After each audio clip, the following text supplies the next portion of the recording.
a maioria das instituições de ensino formam coagidos.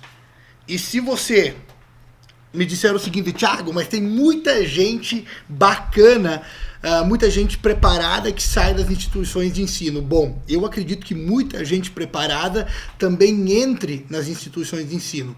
Mas será que as instituições de ensino elas lapidam a pessoa a tal ponto de elas saírem prontas para enfrentar o mercado de trabalho? Se nós falamos hoje de um curso como administração, que é um curso que eu iniciei e terminei, mas conheço inúmeros amigos meus que começaram e não terminaram. Conheço amigos meus que começaram outros cursos, como a arquitetura e urbanismo, ou mesmo direito, e também não terminaram. Mas se nós tratarmos de administração, será que as pessoas que estão ensinando hoje, elas têm como ensinar outras pessoas? Porque você pega uma pessoa que saiu da faculdade, não fez nada, não abriu nenhuma empresa, não tocou nenhum negócio, não empreendeu em nada, e essa pessoa está lá na frente dos alunos dando uma aula. Ela até pode dar um show, mas será que ela tem conhecimento para transformar aquilo que ela diz em prática? Ou será que ela não é mecânica? Vou te explicar o que é ser mecânico. Há um tempo atrás, eu conversei com uma pessoa, eu abro durante os meus cursos, durante os meus treinamentos, alguns deles, quando são turmas menores, eu abro a possibilidade de as pessoas fazerem perguntas. E um dos alunos que estavam naquele curso, um dos participantes, levantou a mão e disse o seguinte, Thiago, quero te pedir uma coisa, eu curso administração, esses dias eu recebi uma prova e a pergunta era, o que é o processo de vendas? E o que aconteceu foi que eu escrevi o que era o processo de vendas, porque eu sou vendedor há mais de 10 anos, sou filho de empresário, e eu recebi uma nota baixíssima na prova, porque a prova se tratava sobre vendas e eu escrevi o que eu pensava e o professor deu praticamente tudo como errado. E na pergunta, o que é o processo de vendas, eu respondi uma coisa que eu acredito mesmo que seja o processo de vendas. Até trouxe a prova aqui para você olhar e eu olhei aquilo e disse, olha, para mim tá ótimo. Realmente, é o teu modelo de pensamento, mas aquilo é o processo de venda sim. E aí, quando ele questionou o professor disse o seguinte, né, eu não pedi o que é o processo de vendas, eu pedi o que é o processo de vendas na visão do autor tal. Não, você pediu o que é o processo de vendas. Não, mas você sabe que a gente está estudando o autor tal e eu quero saber sobre o autor tal. Então a gente está vivendo muitas vezes com os pés lá no passado, enquanto as pessoas que estão transformando o Brasil, estão transformando o mundo, elas estão vivendo com os pés no presente e com a visão, com os olhos no futuro. Isso muitas vezes esses professores de faculdade, muitas vezes as instituições de ensino não enxergam. Continuam lendo aquela literatura pobre, aquela literatura que um dia já trouxe muito resultado e que talvez até tenha muita teoria, mas que no momento que nós estamos vivendo, prática não tem nenhuma. E qual é o questionamento de uma pessoa que se forma, vai ser professor, vai ajudar você a empreender em algo, a tocar o teu negócio, ensinar uma determinada matéria, se essa pessoa nem sequer empreendeu, ou montou, ou construiu um negócio de sucesso na vida? Eu acho isso muito trágico. As pessoas deveriam, nas faculdades, vender o seu case de sucesso. Vender aquilo que elas sabem fazer. Se eu vou, por exemplo, ser um médico hoje, se eu vou escolher ser um médico, com toda certeza o corpo docente da universidade ou da faculdade de medicina, com toda certeza o corpo docente já esteve em hospitais, já esteve a prática, já tem consultório próprio, com toda certeza se a pessoa vai fazer uma aula, por exemplo, de uma determinada cirurgia, essa pessoa já fez centenas de cirurgias.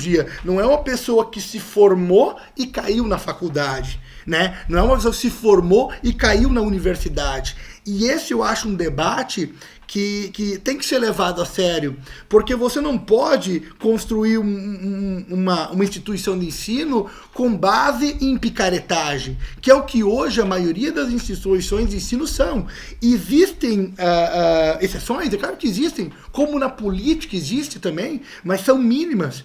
Quantas pessoas hoje, eu vou fazer uma pergunta para você, você hoje estuda, ou você já estudou em alguma época da sua vida, quantas pessoas hoje, se o professor dissesse o seguinte, se eu te entregar o diploma agora, se eu te entregar agora o seu diploma de conclusão de curso, você continua cursando a faculdade, você continua cursando a universidade, eu acredito que menos de 10% dos alunos, talvez, queiram continuar cursando a faculdade, queiram continuar cursando a universidade. E por que isso acontece?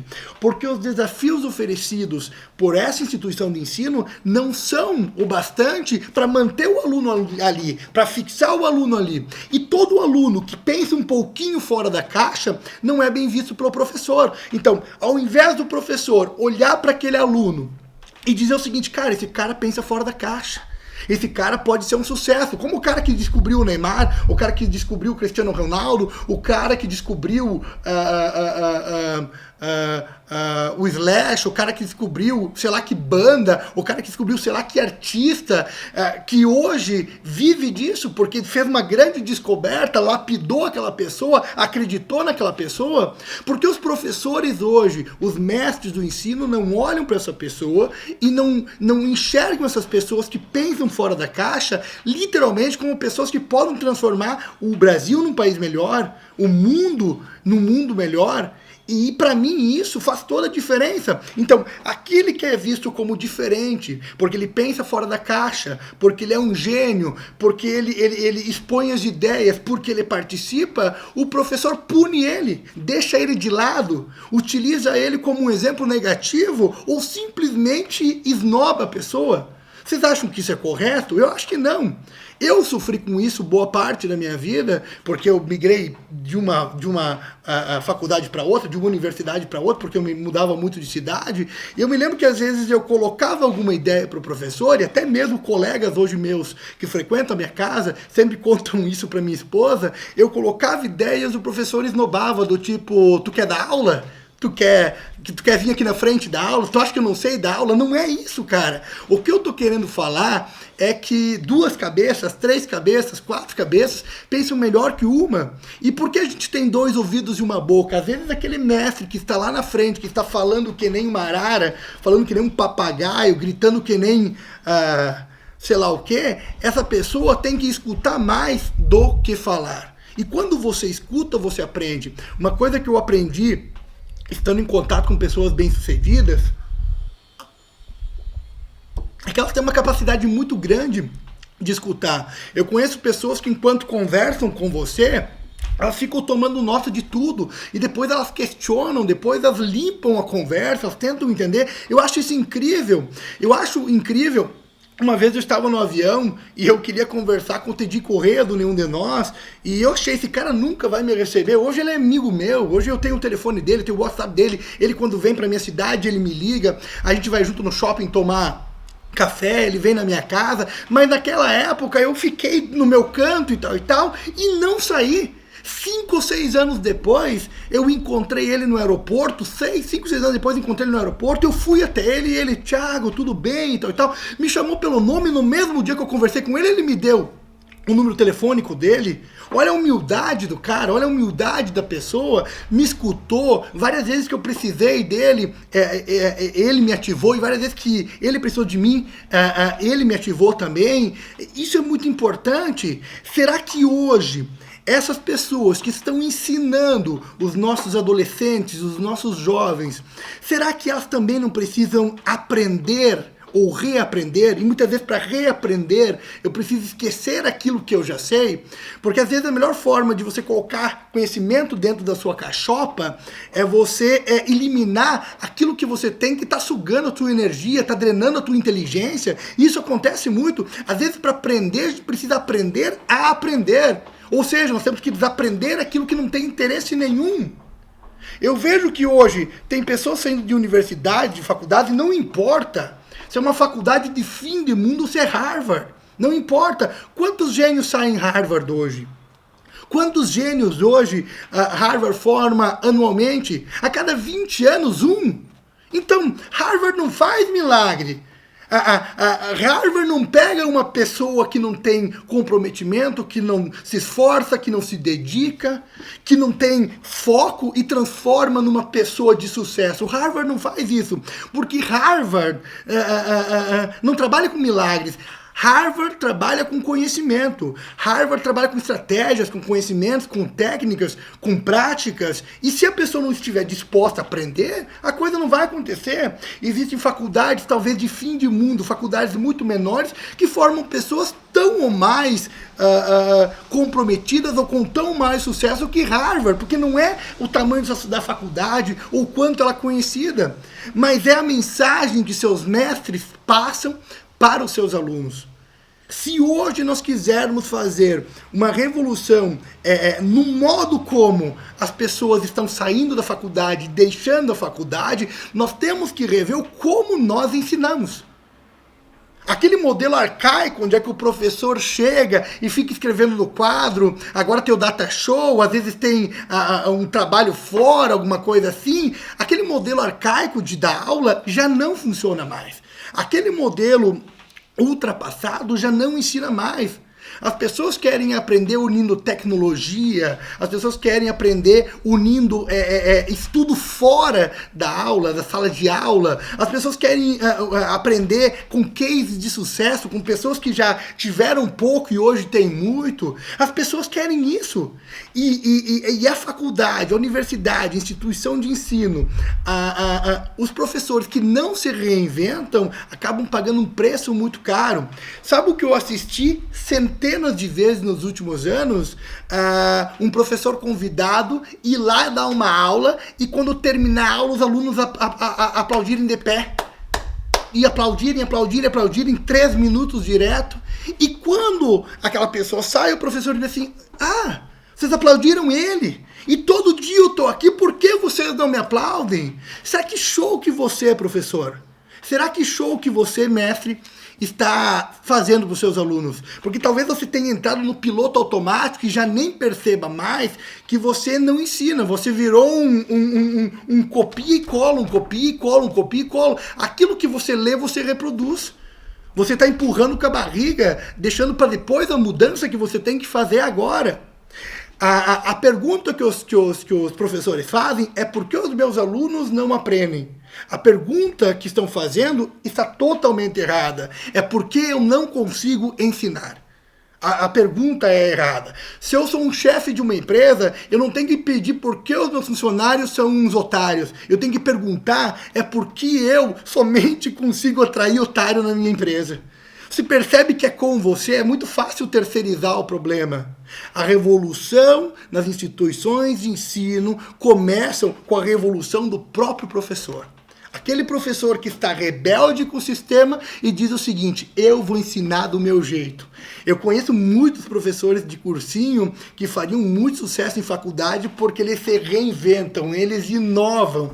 Eles estão toda hora encorajando as pessoas de uma forma diferente. Eu me lembro uma vez que eu atendi 2 médicos que começaram a fazer coaching comigo em 2006, 2007, e uma das coisas que foi levantado no nosso coaching: cara, eu trabalho durante 12, 13 horas por dia, eu não como, eu não bebo meu iogurte, eu não tomo minha água, eu chego em casa, eu tô morto. E eu disse o seguinte: ok, mas por que você não faz isso? Porque não pode. Mas por que não pode? Porque está escrito no código de medicina que isso não pode, está escrito em algum lugar que não pode. Não, mas ninguém faz. Mas por que você não pode fazer?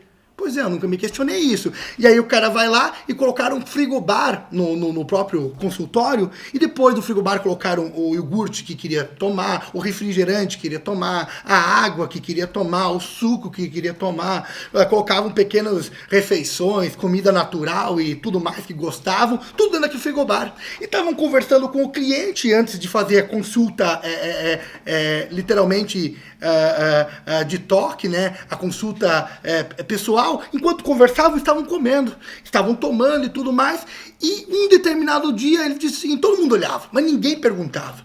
Um determinado dia disse assim: doutor, por que o senhor está comendo e tal e tal? Ele disse: porque eu sou um ser humano comum. Eu também tenho fome, eu também tenho sede. Está atrapalhando você? Não, não. não está me atrapalhando. É que eu nunca vi nenhum doutor fazer isso. Mas não é porque ninguém fez que você não pode fazer.